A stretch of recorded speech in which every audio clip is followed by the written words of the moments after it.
Diz assim a palavra de Deus: ainda que eu fale as línguas dos homens e dos anjos, se não tiver amor, serei como o bronze que soa ou como o símbolo que retine. Ainda que eu tenha o dom de profetizar e conheça todos os mistérios e toda a ciência, ainda que eu tenha tamanha fé a ponto de transportar montes, se não tiver amor, nada serei. E ainda que eu distribua todos os meus bens entre os pobres, e ainda que eu entregue o meu próprio corpo para ser queimado, se não tiver amor, nada disso me aproveitará. O amor é paciente, é benigno. O amor não arde em ciúmes, não se ufana, não se ensoberbece, não se conduz inconvenientemente, não procura os seus interesses, não se exaspera, não se ressente do mal, não se alegra com a injustiça, mas regozija-se com a verdade. Tudo sofre, tudo crê, tudo espera, tudo suporta. O amor jamais acaba.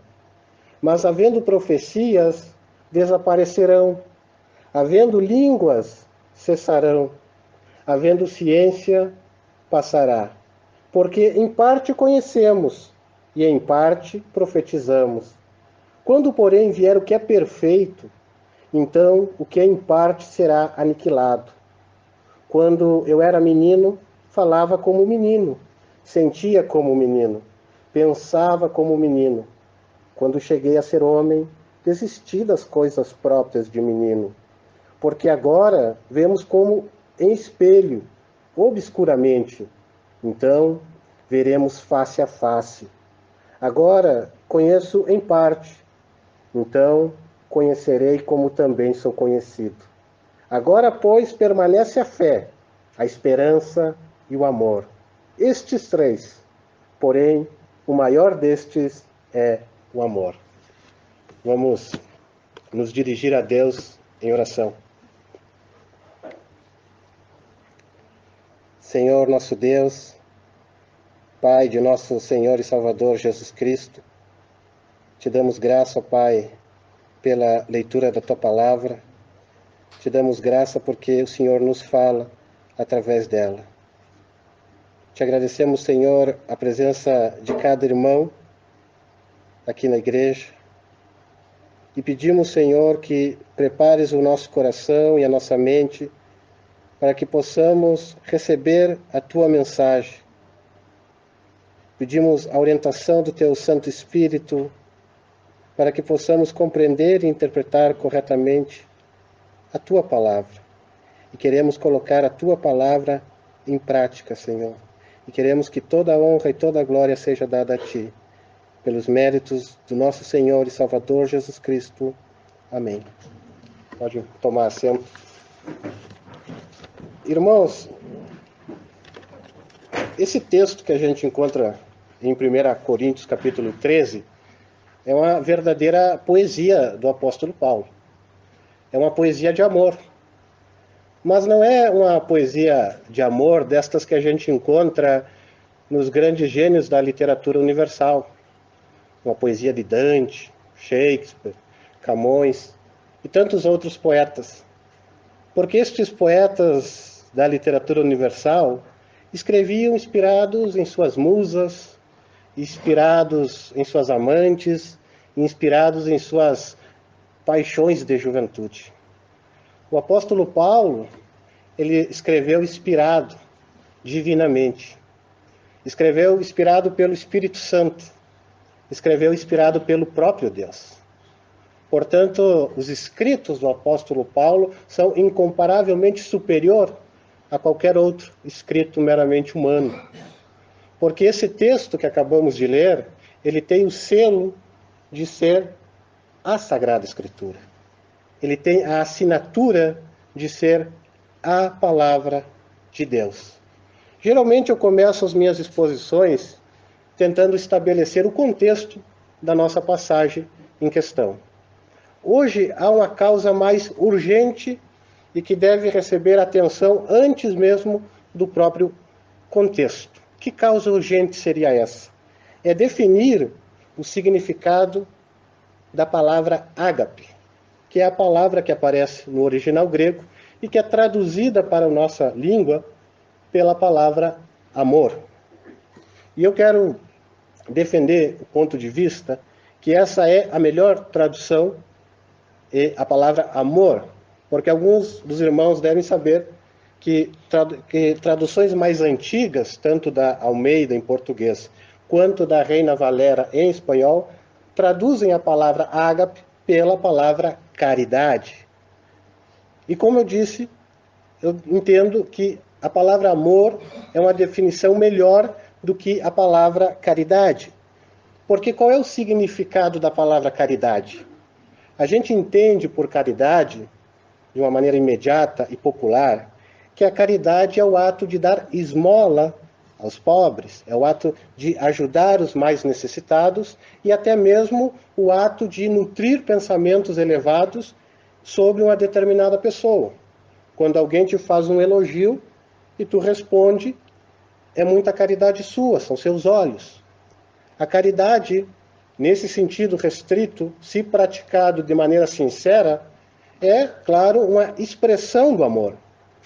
Mas ela não representa o amor em sua totalidade. Isso quer dizer que a palavra, ou melhor dizendo, o conceito de caridade, ele cabe inteiramente na palavra amor. Mas o conceito de amor não cabe inteiramente na palavra caridade. Então, a melhor tradução, a melhor versão é aquela que traz a palavra amor. Só que apenas dizer qual é a melhor tradução não é o suficiente. Precisamos ir um pouco mais além. Precisamos entender qual é o significado do amor. O que é o amor? E para isso, evidentemente que não vamos recorrer aos filósofos ou aos poetas. Vamos fazer uma definição bíblica do que é o amor. Vamos recorrer à palavra de Deus. Vamos dizer o que é o amor biblicamente falando. Na Bíblia, o amor não se limita a um sentimento de cunho pessoal e subjetivo, como é, por exemplo, o amor de um homem por uma mulher. A Bíblia não se limita a esse tipo de sentimento de caráter pessoal e subjetivo. Existe no relato bíblico muitas expressões desse amor, muitas histórias de amor de um casal, de uma pareja. Uma das minhas favoritas é a história de Jacó e Raquel, que a gente encontra em Gênesis, capítulo 29, versículo 20, que o texto nos diz que por Raquel serviu Jacó 7 anos, e estes lhe pareceram como dias, pelo tanto que ele a amava. Mas o amor na Bíblia não se limita a um mero sentimento, mas é também e principalmente um mandamento. Lembramos que o amor é o cumprimento da lei e dos profetas.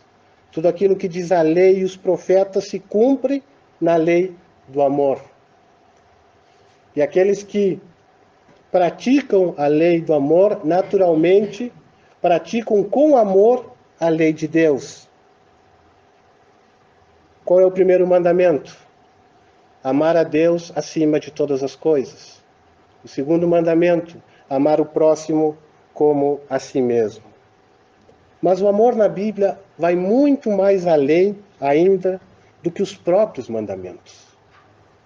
Vejamos o que nos diz o apóstolo João, chamado de o apóstolo do amor.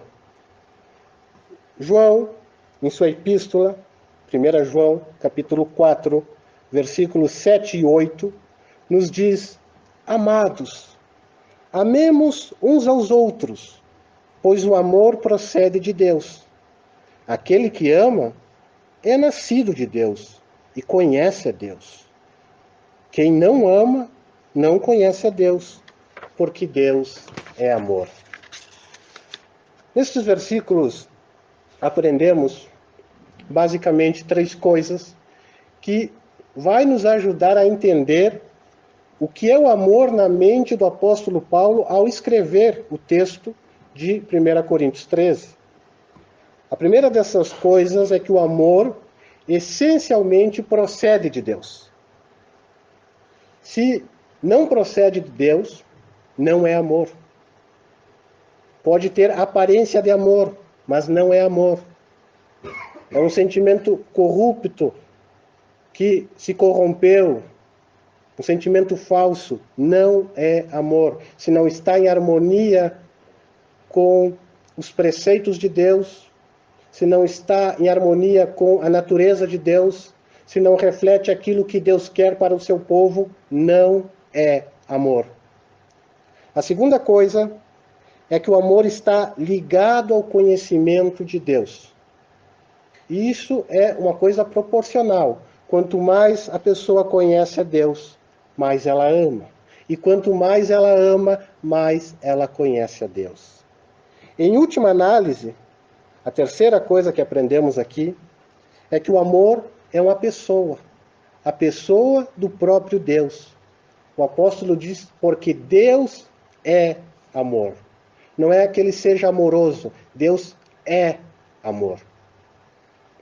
Então, sendo assim, a gente consegue entender corretamente o porquê o amor também é chamado pelo próprio Paulo de fruto do Espírito. Na carta aos Gálatas, Paulo define o amor como sendo fruto do Espírito, porque o amor é uma obra sobrenatural de Deus. Ele é uma obra sobrenatural do Espírito Santo. Por isso que ele é chamado de fruto do Espírito. E esse é precisamente o ponto-chave da nossa questão. O amor que o apóstolo Paulo tem em mente aqui em 1 Coríntios 13 não é outro senão o amor cristão, o verdadeiro amor cristão. O amor que é resultado único e exclusivo de uma obra sobrenatural do Espírito Santo nos crentes. É resultado de uma obra de Deus no coração regenerado, no homem que nasceu de novo, que é uma nova criatura. E esse amor cristão é comum a todos os crentes, e tão somente aos crentes. Não é o amor dos incrédulos, não é o amor daqueles que estão espiritualmente mortos em seus pecados e delitos. Esse amor é única e exclusivamente o amor cristão. O amor que é fruto do Espírito. Mas qual é o contexto da nossa passagem?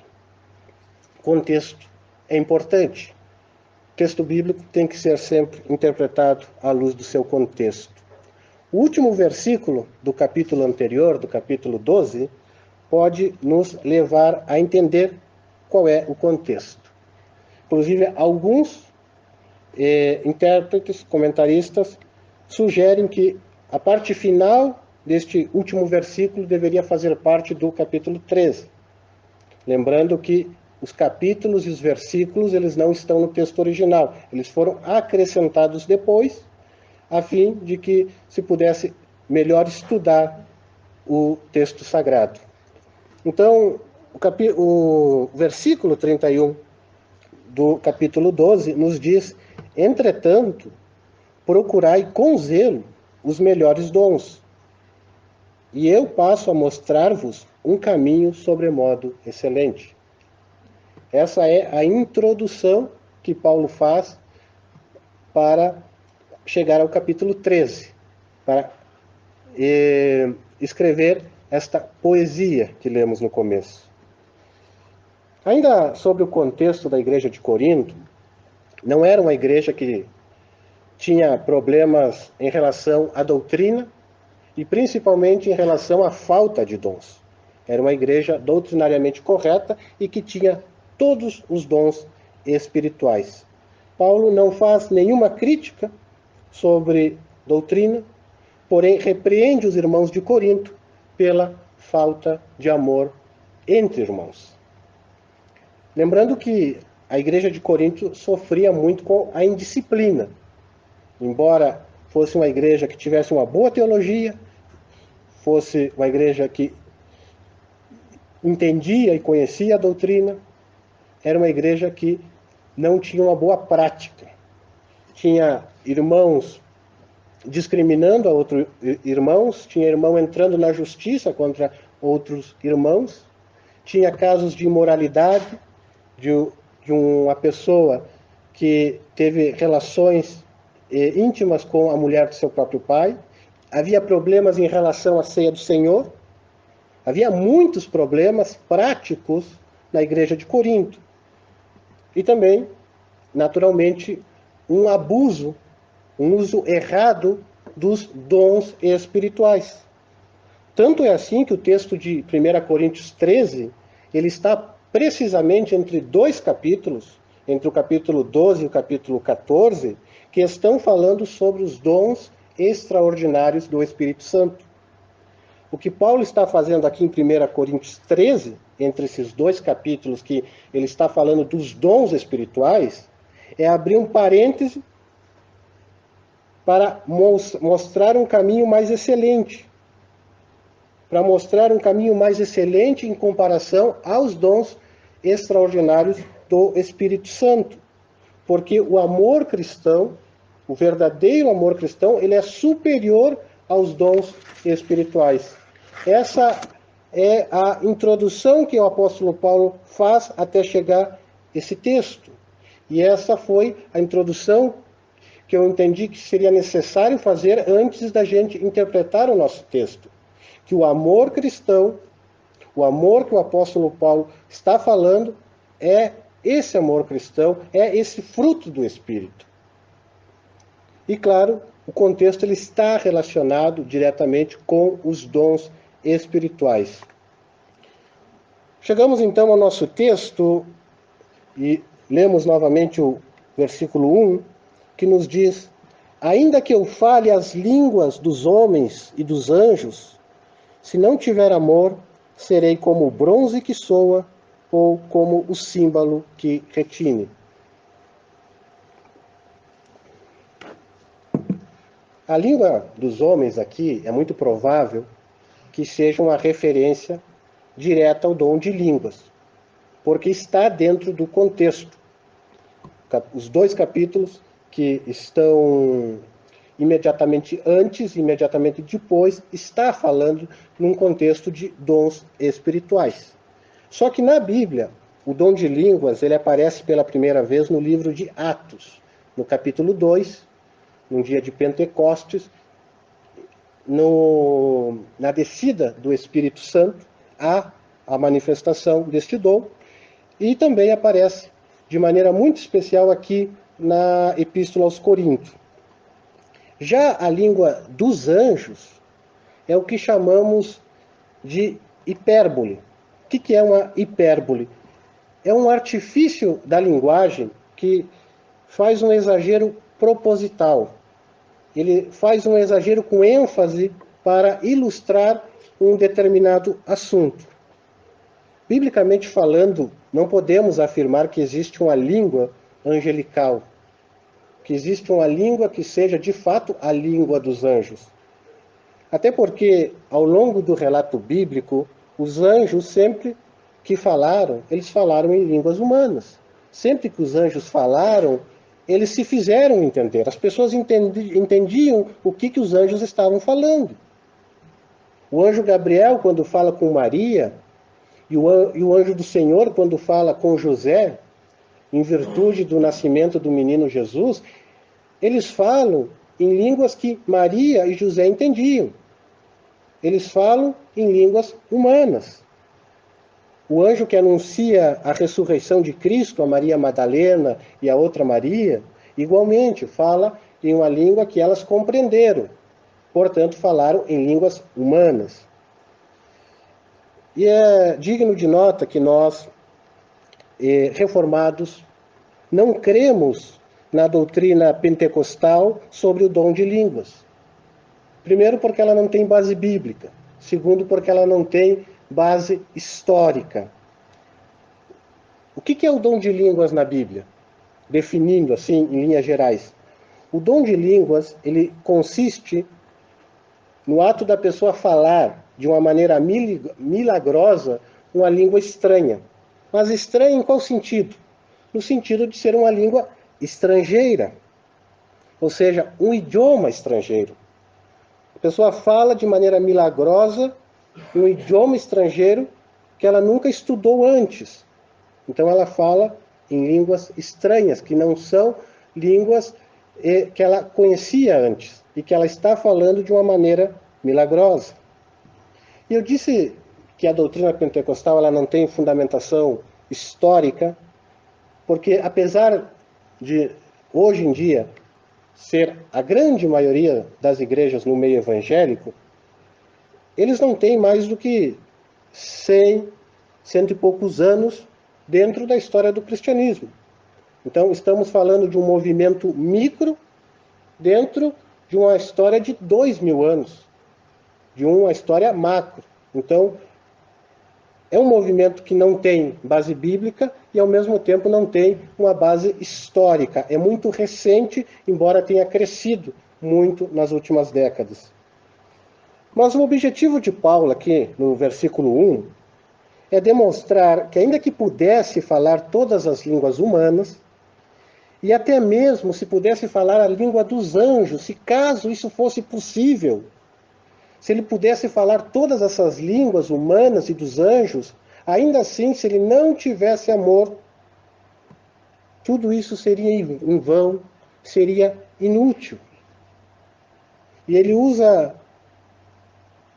duas imagens, o bronze que soa e o símbolo que retine, para ilustrar essa realidade, que se ele não tiver amor, ele será equivalente a qualquer objeto de metal que faz barulho. É algo oco, é algo sem vida, não é de maneira nenhuma algo espiritual, e muito menos algo vindo do Espírito Santo. Versículo 2.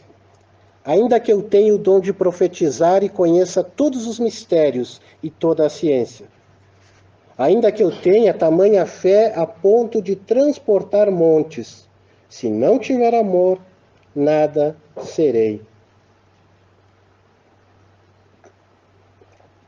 Aqui o apóstolo Paulo ele segue fazendo esse contraste entre os dons extraordinários do Espírito com o verdadeiro amor cristão. Então, por um lado, a gente tem os dons extraordinários do Espírito, que são dons que só algumas pessoas exerciam. E por outro lado, a gente tem o fruto do Espírito. Temos o amor cristão, que ele é comum, que ele é ordinário a todos os crentes em Jesus Cristo. É como os talentos. Alguns têm o talento de cantar, outros têm o talento de predicar, outros têm o talento de evangelizar, e assim sucessivamente, todos os talentos. Mas todos eles precisam ter amor. E a gente tem uns, mas não tem outros. Dificilmente alguém acumula todos os talentos. Mas todos, sem exceção, precisam ter esse fruto do Espírito. Precisam ter esse amor cristão que o apóstolo Paulo está falando. Paulo está citando aqui no versículo 2 o dom de profetizar. No próximo capítulo é interessante que ele vai dizer que o dom de profetizar é superior ao dom de línguas. E aqui também é digno de nota que nós, reformados, também não cremos no dom de profecia, tal como é praticado em muitas igrejas, especialmente as pentecostais. Qual é a nossa dificuldade com eles? Qual é a nossa dificuldade com a prática deles em relação às profecias? Na Bíblia, a profecia acontecia muito de vez em quando, tendo um distanciamento de anos entre uma e outra, às vezes tendo um distanciamento de séculos de uma e outra. E geralmente a profecia ela estava ligada diretamente com a história da redenção humana. Não eram profecias que traziam revelações triviais da vida particular de uma pessoa, Não era essa banalização que a gente vê nas igrejas, onde os supostos profetas profetizam todos os dias. Quando os profetas da Bíblia profetizavam, a Bíblia estava sendo escrita. Se vai colocar no papel o que essa gente profetiza, e eles profetizam muito, profetas como Jeremias, Isaías seriam rebaixados a profetas pequenos, porque eles profetizam todos os dias. Todos os dias eles dizem que Deus está falando com eles. Então, nós não cremos nisso. Paulo cita ainda no versículo 2, o dom de conhecer todos os mistérios e toda a ciência. E o apóstolo ainda acrescenta uma fé tamanha a ponto de transportar montes. Veja a linguagem empregada pelo apóstolo. Será que ele está sendo literal? Ou será que ele está falando de uma maneira metafórica? Será que ele não está fazendo uso daquela linguagem que eu disse mais cedo, uma linguagem hiperbólica? Uma linguagem onde o apóstolo está falando de maneira exagerada. Ele está falando com ênfase, de uma maneira grandiosa, para demonstrar que apesar de todos esses dons extraordinários, sem o verdadeiro amor cristão, ele não é nada. Se ele não tiver o fruto do Espírito, se ele não tiver a obra sobrenatural do Espírito Santo, ele não é nada. Eu nada serei, diz o apóstolo, se não tiver amor. Versículo 3. E ainda que eu distribua todos os meus bens entre os pobres, e ainda que eu entregue o meu próprio corpo para ser queimado, se não tiver amor, nada disso me aproveitará. Aqui Paulo está falando sobre a capacidade do autossacrifício. E ele apresenta dois exemplos, que são dois exemplos práticos e exemplos louváveis. Primeiro, distribuir todos os bens aos pobres. Segundo, entregar o corpo para ser queimado. Quando a gente vê pessoas com essa capacidade, a gente logo associa essa prática, esse autossacrifício, a uma coisa realmente espiritual. Mas Paulo sabia que na sua época, assim como na nossa época não é diferente, muitas pessoas podiam distribuir todos os bens aos pobres, muitos podiam fazer voto de pobreza, muitos podiam fazer grandes atividades filantrópicas e mesmo assim fazer sem amor. E mesmo assim não aproveitar nada destas obras tão louváveis. Paulo sabia que na sua época, assim como na nossa época, pessoas poderiam entregar seu corpo para ser queimado, entregar seu corpo em sacrifício. Quantos exemplos a gente tem de homens bombas nos nossos tempos que pensam que ao fazer isso vão chegar no paraíso. O apóstolo Paulo está dizendo que sem amor cristão, sem a prática da verdadeira religião, sem o fruto do Espírito, esse sacrifício de nada se aproveitará. Porque vale o mesmo princípio que vale para os dons. Se não houver amor, se não houver verdadeiro amor cristão, nada disso se aproveitará. Uma aplicação prática que a gente pode fazer aqui nestes primeiros 3 versículos é que a pessoa pode ser, ou aparentar ser, a mais espiritual possível, cheia de dons e talentos. Pode ser alguém que pratica as melhores obras do mundo. Se não houver amor, o verdadeiro amor cristão, nada disso se aproveitará. Sem amor, nada do que é feito se aproveitará. O texto segue, e do versículo 4 ao 7, o apóstolo vai definir o que é o amor. Ele vai definir o que é o amor cristão, tanto em termos positivos como em termos negativos. Ele vai dizer o que é o amor, o que não é o amor. Ele vai dizer o que o amor faz e o que o amor não faz. e com esse espírito de igreja bilíngue, eu vou fazer a leitura destes versículos pouco a pouco e vou fazendo algumas comparações com a nossa versão em espanhol da Reina Valera. O começo do versículo 4 nos diz: o amor é paciente, é benigno. O paciente aqui deve ser entendido à luz da palavra longanimidade, que significa tardio em irar-se, aquele que demora para se irar, porque ele tudo suporta. É por isso que a Reina Valera traduz: el amor es sufrido. Porque o amor aqui, paciente, que o apóstolo Paulo está falando, o amor que é sofrido, é um amor longânimo, um amor que a tudo suporta, que tudo está disposto a sofrer. Já a palavra benigno tem a ver com o exercício da bondade e da misericórdia, porque o amor cristão ele está sempre inclinado para o bem, ele está sempre inclinado para exercer de misericórdia e para exercer de bondade. O versículo 4 nos diz ainda que o amor não arde em ciúmes, não se ufana, não se ensoberbece.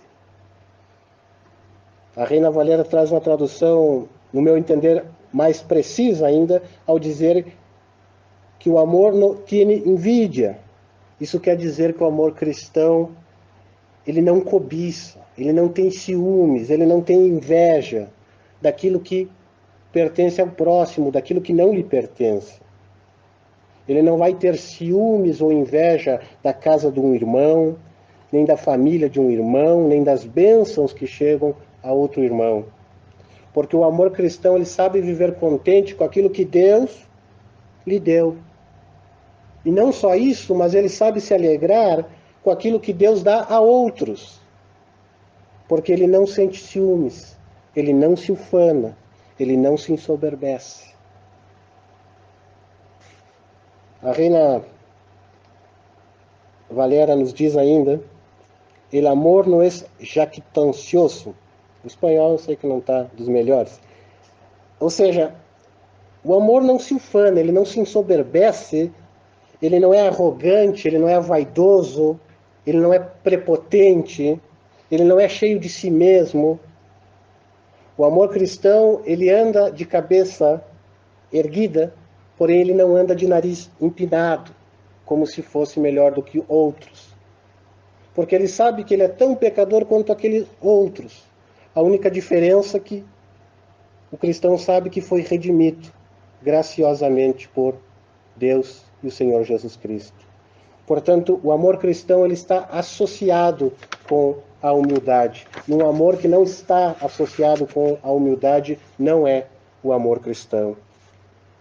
Versículo 5 vai nos dizer, no começo, que o amor não se conduz inconvenientemente, ou como está na Reina Valera, não hace nada indevido. Quer dizer, o amor cristão ele sabe se comportar com bom senso, com equilíbrio. Esse é um princípio do amor cristão. Entre aquilo que é mandamento e aquilo que a Bíblia não ordena, e existe um espaço entre uma coisa e outra, porque nem tudo é preto no branco, existe um espaço onde a zona é gris, é cinza. E nesse espaço o que deve predominar é a prática do bom senso, a prática do amor. Não fazer o que é indevido, não fazer aquilo que é inconveniente. Não buscar só os seus próprios interesses pessoais, de maneira egocêntrica, egoísta, individualista, mesquinha, como quem só consegue enxergar o mundo através do seu próprio umbigo. O amor cristão não age dessa maneira. Como diz o versículo 5 ainda, não procura os seus interesses, não se exaspera, quer dizer, não se irrita facilmente. O amor cristão não é de pavio curto, não se ressente do mal, ou como diz na Reina Valera, no guarda rancor. Rancor. O amor cristão, ele não guarda esse tipo de ressentimento do mal que eventualmente lhe fizeram, porque o amor cristão, ele perdoa, e ele perdoa de verdade. Porque perdoar não é necessariamente esquecer, mas é não usar aquilo que já foi perdoado contra a pessoa que um dia praticou o mal e foi perdoado. É justamente isso que Deus faz conosco. Não é que Deus tenha esquecido, esteja com amnésia e não se lembre o quão pecadores nós somos. É que Deus nos perdoou. E Ele não usará os nossos pecados contra nós, porque em Cristo Jesus Ele já nos perdoou e nos perdoou de verdade. Versículo 6 nos diz: não se alegra com a injustiça, mas regozija-se com a verdade. Aqui as duas traduções são praticamente iguais, e a ideia do apóstolo é fazer um contraste. O apóstolo está colocando dois pensamentos que são contrários um ao outro no mesmo versículo. É a ideia de antítese, uma coisa contra a outra, uma anula a outra. Uma ideia uma ilustração para entender isso: quando a gente assume, por uma questão de identidade, que a gente é cristão, a gente está assumindo também que nós não somos do mundo. Quando a gente, por uma questão de identidade, assume que somos um cristão de linha reformada, significa que não somos católicos, que não somos pentecostais. Essa é a ideia e o conceito e a consciência de antítese, de contraste. Quando alguém se regozija com a verdade, com o evangelho, com as coisas de Deus, naturalmente e necessariamente essa pessoa não se alegra com a injustiça, não se alegra com a mentira e não se alegra com aquilo que não provém de Deus. Porque o amor cristão, ele não se alegra com a injustiça, mas regozija-se com a verdade.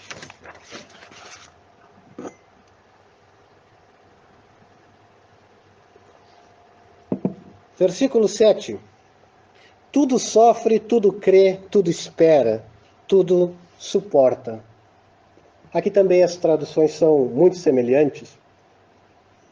E vou focar mais na ideia que o amor cristão está sempre predisposto a sofrer. O amor cristão, ele tudo crê no sentido de ver as coisas sempre com os melhores olhos, esperando o melhor das pessoas. Ele tudo crê. Isso não significa que o cristão vai deixar se enganar ou deixar de exercer da sua inteligência para avaliar todas as coisas conforme a reta justiça. Mas ele está predisposto a tudo crer, a tudo ver com os melhores olhos. E principalmente, ele está predisposto a tudo esperar, a tudo suportar. Porque essa é a essência do amor cristão. É um amor sofredor.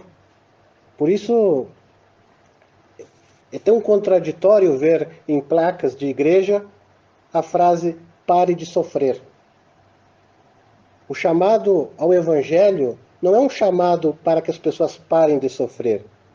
É para que elas passem a sofrer por aquilo que vale a pena sofrer, por aquilo que é o correto sofrer. Caso contrário, o apóstolo Paulo nunca teria dito em Filipenses 2:29 que a nós foi dado o privilégio não só de crer em Jesus Cristo, mas também de sofrer por ele. O texto segue, e do versículo 8 ao 13, portanto até o final do capítulo, o apóstolo vai explicar em detalhes o motivo pelo qual ele está defendendo que o amor, o verdadeiro amor cristão, ele é superior, ou como ele diz, sobremodo excelente em comparação aos dons espirituais. Começamos essa sessão a partir do versículo 8, que nos diz: o amor jamais acaba, mas havendo profecias, desaparecerão. Havendo línguas, cessarão. Havendo ciência, passará. O argumento do apóstolo Paulo vai na direção que o amor é eterno. Ou seja, o amor não vai deixar de ser amor. O amor não acaba. Em contraste às profecias. As profecias desaparecerão. As línguas cessarão. A ciência passará. Todos os dons, em geral, deixarão de existir. Mas o amor, ele é eterno. Ele permanece, ele não deixa de ser amor. Enquanto que os dons espirituais, eles deixam de existir. E o apóstolo, ele explica o porquê os dons deixam de existir nos versículos que seguem, nos versículos 9 e 10, que nos dizem: porque em parte conhecemos e em parte profetizamos. Quando, porém, vier o que é perfeito, então o que é em parte será aniquilado. Veja bem, os dons espirituais, eles são necessários enquanto somos o que alguns chamam de a igreja militante, ou seja, a igreja que está aqui na terra. Quando a gente se tornar a igreja triunfante, portanto a igreja do novo céu e da nova terra, daí todos os dons deixarão de existir em sua totalidade. Todos. Alguns, conforme já expliquei, já cessaram na época dos apóstolos. Mas agora, neste presente momento, o apóstolo diz que conhecemos em parte, e em parte profetizamos. O que será que significa isso? Isso significa que o nosso conhecimento, ele é suficiente, porém não é exaustivo. O que importa saber para a salvação, o que é suficiente saber para a salvação, isso foi revelado aos homens. Mas nem tudo foi revelado. Os homens não sabem de tudo. A revelação de Deus, ela não é uma revelação exaustiva. Ela é suficiente para a salvação, porém não é exaustiva em todos os pormenores. Existe uma pequena controvérsia, não vou nem chamar de controvérsia, vou dizer que seja interpretações diferentes sobre a correta interpretação do que é perfeito no versículo 10. Ou completo. Algumas traduções trazem a ideia de completo ao invés de perfeito, que o apóstolo está falando. Há quem diga que o perfeito aqui é uma referência ao fechamento do cânon sagrado. Ou seja, quando a revelação de Deus estivesse pronta, completa, perfeita, quando a Bíblia estivesse pronta tal como conhecemos, os dons cessariam. E eu realmente acredito que os dons extraordinários, como línguas e profecias, não existem mais. Mas eu não concordo que essa seja a intenção do apóstolo Paulo neste versículo de 1 Coríntios 13, versículo 10, ao dizer que quando vier o que é perfeito, seja uma referência ao fechamento do cânon. Porque uma boa regra de interpretação é se colocar no lugar dos leitores originais. Será que os membros de Corinto, ao ler o que é perfeito, quando vier o que é perfeito, o que é em parte será aniquilado, será que eles entenderiam e fariam essa interpretação que tem a ver com o fechamento do cânon da Sagrada Escritura? Eu acredito que não. A melhor interpretação, no meu entendimento, e essa também é a interpretação dos principais reformadores, é que o perfeito é uma referência à volta de Jesus Cristo. Porque quando Jesus Cristo voltar, tudo que hoje é em parte será aniquilado. Tudo que é em parte se acabará. E o apóstolo Paulo vai explicar ainda essa verdade com duas ilustrações. Ele vai explicar o porquê, quando vier o que é perfeito, quando Jesus voltar, porque o que é em parte se acabará. São duas ilustrações. Começamos com a do versículo 11, que nos diz: quando eu era menino, falava como menino, sentia como menino, pensava como menino. Quando cheguei a ser homem, desisti das coisas próprias de menino. Paulo está falando de uma experiência que é comum a todas as pessoas. Quando a gente é menino, a gente faz coisa de menino. A gente fala como menino, sente como menino, pensa como menino. Porém, quando a idade adulta chega, a gente deixa de fazer as coisas de menino e faz as coisas que a idade adulta requer. A gente passa a pensar, a falar e agir como adulto. Essa é uma experiência comum a todos. Aplicando isso à igreja, porque o apóstolo Paulo está fazendo essa ilustração para aplicá-la à realidade da igreja. Aqui nesta vida, a igreja vive um período que o apóstolo está descrevendo como a infância. Uma fase de menino, que vem antes, que é precedente à fase adulta, quando se tornar homem. Qual é o significado disso? Que estamos vivendo um momento de transição, ou seja, como um menino que aos poucos vai se tornando homem, nós estamos aqui nesta vida passageira rumando à vida eterna. Estamos vivendo essa transição. Por isso que os dons, nesse momento, eles têm uma importância para nos ajudar a conhecer em parte. Mas quando vem o que é perfeito, aquilo que é em parte se acaba. Quando chega a idade adulta, quando Jesus volta, tudo aquilo que era em parte se torna desnecessário.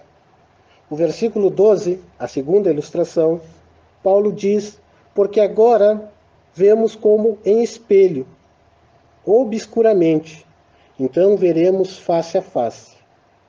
Agora conheço em parte, então conhecerei como também sou conhecido.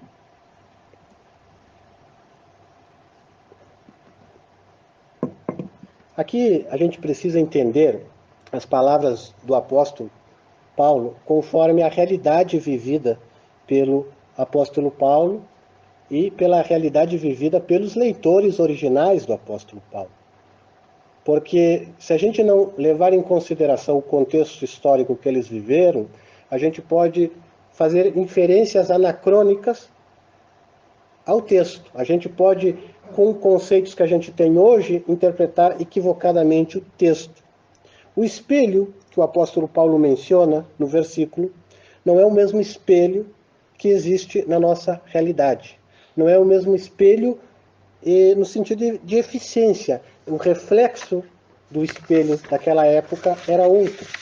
O espelho era uma peça de metal ou de bronze polido que refletia a imagem de uma maneira muito obscura. Era um metal todo riscado, então ele não refletia a imagem perfeita que os espelhos que a gente tem na nossa casa refletem. Talvez, para entender esse espelho, uma boa comparação seja o capô de um carro. Quando a gente olha o nosso reflexo ali, ele não é um reflexo perfeito, a gente vê de uma maneira obscura. Esse era o espelho que o apóstolo Paulo falava neste versículo. Isso nos ajuda a entender o texto, mas ainda não é o ponto-chave do versículo. Porque a questão é que Paulo está falando de dois tempos diferentes. O tempo de agora e o tempo do futuro. Ele está fazendo um contraste entre esses dois tempos. E o espelho, aqui, é um veículo pelo qual, através dele, conhecemos agora em parte as coisas. O espelho aqui, ele representa um veículo. Na era dos apóstolos, o espelho, o veículo, eram os dons espirituais. Na nossa época, depois da era apostólica, o nosso espelho, o nosso veículo, aquilo que nós conhecemos a vontade de Deus, é a Escritura, ou como diriam os reformadores, somente a Escritura. Mas haverá um tempo, na eternidade, que não conheceremos apenas em parte, nem através de espelhos, de veículos. Conheceremos face a face, de maneira direta, sem mais um veículo pelo qual precisamos conhecer ou olhar através desse espelho. Conheceremos face a face. Conheceremos tal como somos conhecidos. Já pensaram nesse dia de como será o início da nossa bem-aventurança eterna quando estivermos na presença do nosso Senhor? O texto segue o último versículo, versículo 13, e o apóstolo diz: agora, pois, permanecem a fé, a esperança e o amor. Estes três, porém, o maior destes é o amor. Por que Paulo está dizendo que o amor é superior, inclusive, à fé e à esperança? Vamos fazer uma definição bíblica do que é a fé. O que é a fé em termos bíblicos? Um texto que nos define é o texto de Hebreus, capítulo 11, versículo 1, que nos diz: ora, a fé é a certeza de coisas que se esperam, a convicção dos fatos que não se veem. Hoje, no tempo que a gente vive, a fé é o nosso veículo. É aquela fé no invisível, porque a gente vê através de um espelho. A gente vê através de um veículo, não diretamente. Mas no futuro veremos face a face. Nesse sentido, a fé deixará de ser fé que confia naquilo que não vê, porque ela vai estar vendo, o cristão vai estar vendo face a face. Uma definição bíblica de esperança a gente encontra em Romanos 8, versículos 24 e 25, que nos diz: porque na esperança fomos salvos. Ora, a esperança que se vê não é esperança, pois o que alguém vê, como espera? Mas se esperamos o que não vemos, com paciência o aguardamos. A esperança, aqui ela vai no mesmo sentido da fé, de esperar aquilo que a gente não vê. Mas o texto está dizendo que veremos um dia face a face, que conheceremos como somos conhecidos. Então, nesse sentido, a esperança já não será mais necessária. Enquanto que o amor é eterno. O amor, ele permanece, ele não deixa de ser amor. O amor, ele não deixa de ser a vontade de Deus para o seu povo. Porque Deus, ele é amor e ele quer se relacionar de maneira amorosa com o seu povo. Então, ele nunca deixará de ser amor. Ele não vai acabar, ele é eterno. E eu não poderia fazer esse sermão sobre o amor sem citar João 3,16, que o texto nos diz: porque Deus amou o mundo de tal maneira que deu seu Filho unigênito, para que todo aquele que nele crê não pereça, mas tenha a vida eterna.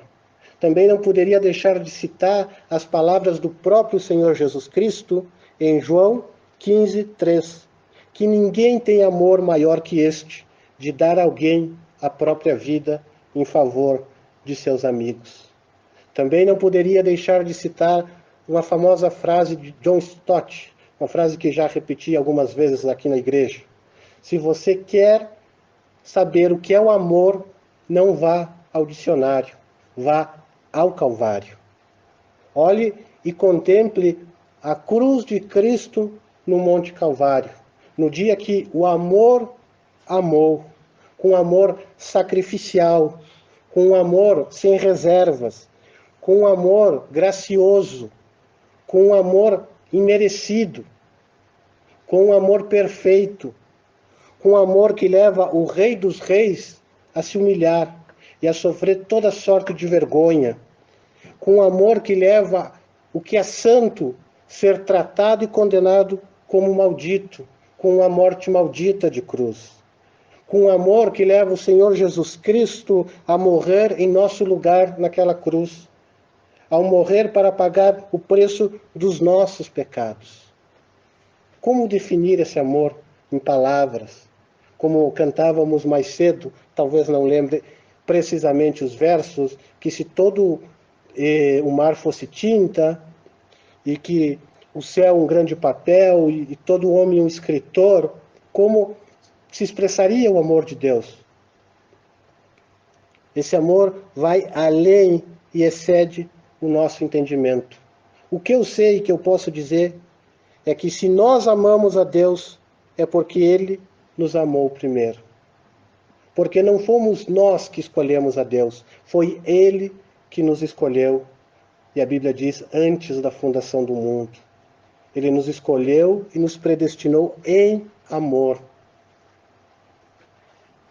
Portanto, chegando à conclusão, e é claro que um texto como esse poderia se fazer muitas aplicações práticas. E como um bom reformado e calvinista, eu gosto sempre de colocar em 5 pontos. Mas hoje vou me limitar a 2, porque o objetivo final dessa mensagem ela se resume talvez nesses 2 pontos. O primeiro deles é convidar a toda a igreja, a todos os irmãos, a fazer um autoexame, a fazer uma reflexão sincera se encontra na sua vida esse amor, esse verdadeiro amor cristão que o apóstolo Paulo está falando em 1 Coríntios 13. Se encontra na sua vida o fruto do Espírito, se encontra na sua vida uma obra sobrenatural do Espírito Santo, se realmente tem amado a Deus acima de todas as coisas e o próximo como a si mesmo, se tem evidências de ter, de fato, esse verdadeiro amor cristão. E a segunda coisa é palavras de encorajamento, para que se busque cada vez mais esse amor, esse verdadeiro amor cristão, que se peça a Deus sempre em nossas orações que Ele nos permita ser cada vez mais parecidos com o seu Filho, que a gente possa manifestar esse amor, que a gente possa amar como Ele nos amou, que a gente possa fazer usos dos meios de graça, da oração, da leitura da palavra, da comunhão, e fazer tudo isso não por obrigação, mas fazer por amor. Essa é a exortação final que eu deixo a todos os irmãos, a buscar fazer todas as coisas e fazê-las por amor. Amém? Essa então a mensagem de hoje. Igreja convidada a ficar de pé. Vamos orar.